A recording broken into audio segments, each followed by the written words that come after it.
We can focus. How to make people laugh. Pretty much all I know about comedy. Do you want some wine? You don't drink?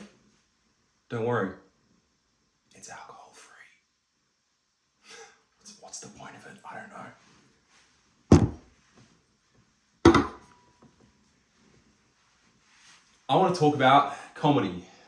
That's the segue. Basically, all I know about it, and I'll break it up into different parts, what you can get out of it, why it's useful, why you can use it, why you should use it in your life, and then I'll talk about the techniques and concepts that I use, and they're really simple ones. You don't have to use them in a difficult way. You can use them pretty much straight away, like instantly.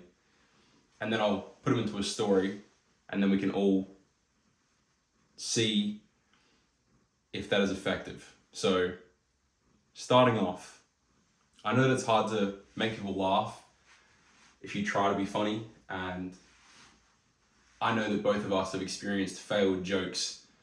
So really the idea of making jokes go away and die in a little hole in our heart, which is kind of sad, and go with what works.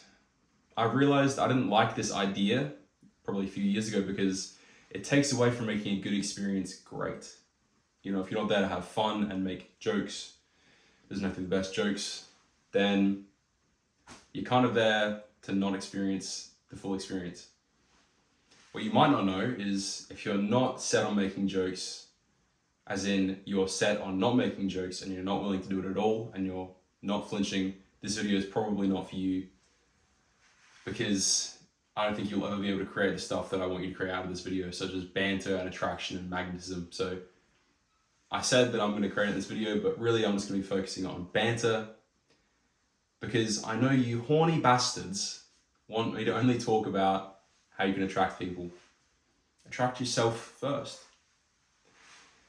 Basically, banter is what your friends and you joke about, and you can use certain types of comedy concepts that stand-up comedians use. Bobby Lee and Andrew Santino in their podcast, doubling down when they roast each other, they just go further and further and further with it. Gets funnier and funnier.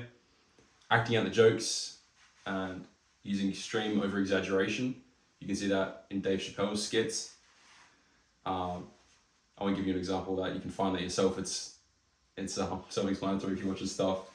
You can also use dark humor from Ricky Gervais. He's very dark. So, although this won't work if I'm reading off a script, all right? Relax, stay with me though. This won't work if you lock yourself into thinking that these are comedians and I can't do this shit without being embarrassed and I need training for this. These are really simple. You don't have to be trained for this. If you enjoy making jokes and learn to enjoy making jokes, then you're not going to need to be a comedian. You've already got the skill. So that belief isn't really a belief, it's a feeling, and I'll call it your inner Timmy or Tim voice, because it's like a childlike voice that wants to be nurtured, and you don't be embarrassed and you're scared and all that sort of stuff. That's normal. I have the inner Timmy voice, so does everyone else. Let's not listen to it though. Fuck that voice. You know what I mean? So in order to make people laugh, and not at you, but with you, I'll break down these ideas and give you a method to practice creating more banter.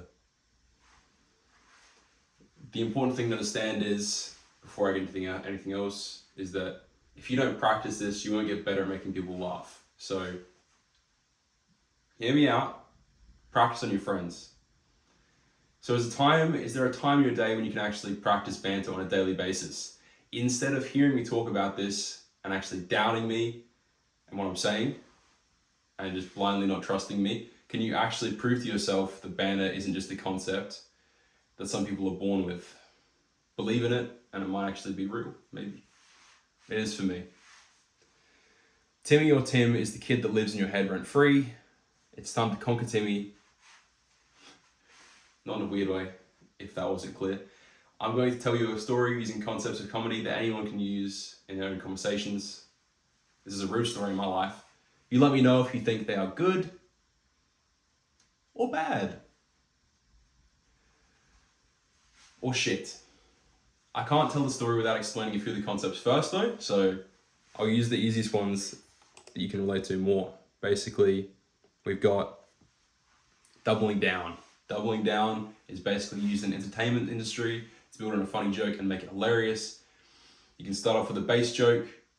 You know, I take steroids, for example. Then you can make it more extreme. I often eat trenbolone sandwiches.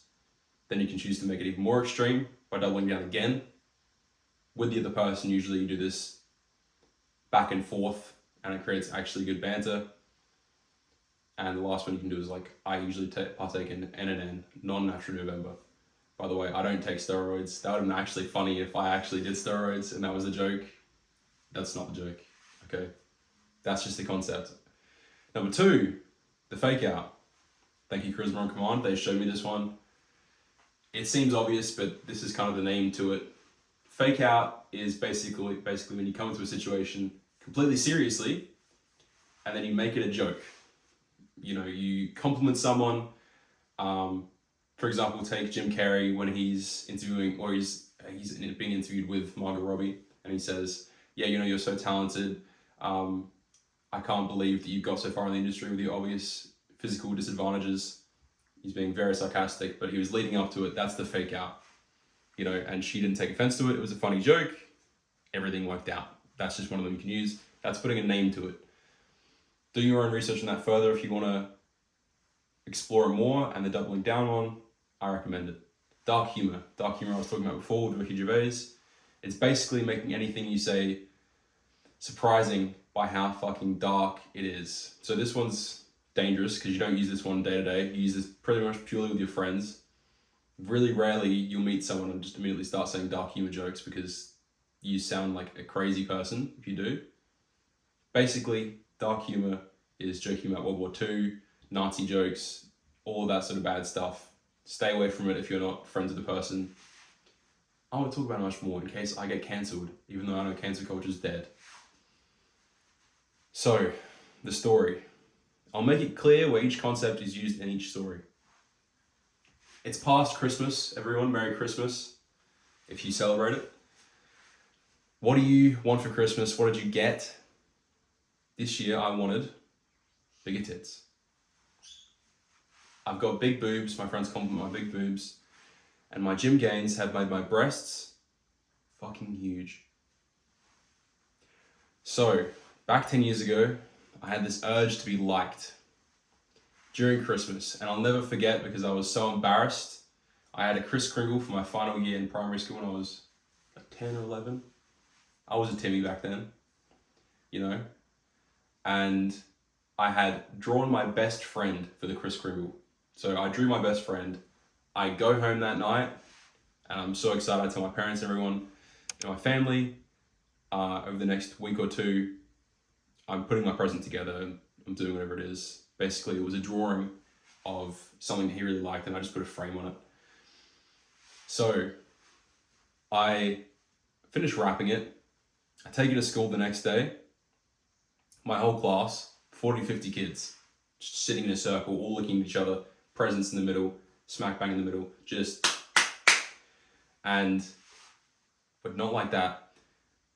Sit in a circle with our presents and they're all in the middle and it starts going around. People start unwrapping the presents. The teacher's saying to unwrap them, whatever. She's sitting in the corner. And it gets to me. I unwrap my present from someone. It was some stupid shit. It was like a fucking AK-47 or an IED. No, I'm kidding. See, that was dark humor. No, it's actually a little Christmas pen. That was pretty cool. It's pretty sick. All right, back in the day. He keeps going around the circle until it gets to my best friend. He picks up the present, looks at it, and reads out loud, "From Ruben" on the front. That's what I call trauma. So I used the fake out method in there. I used doubling down at the start when I talked about the trenbolone and the steroids. And I used dark humor at the end, talking about my present. Looking back on the story, I took it like a champ. Courage can change any outcome.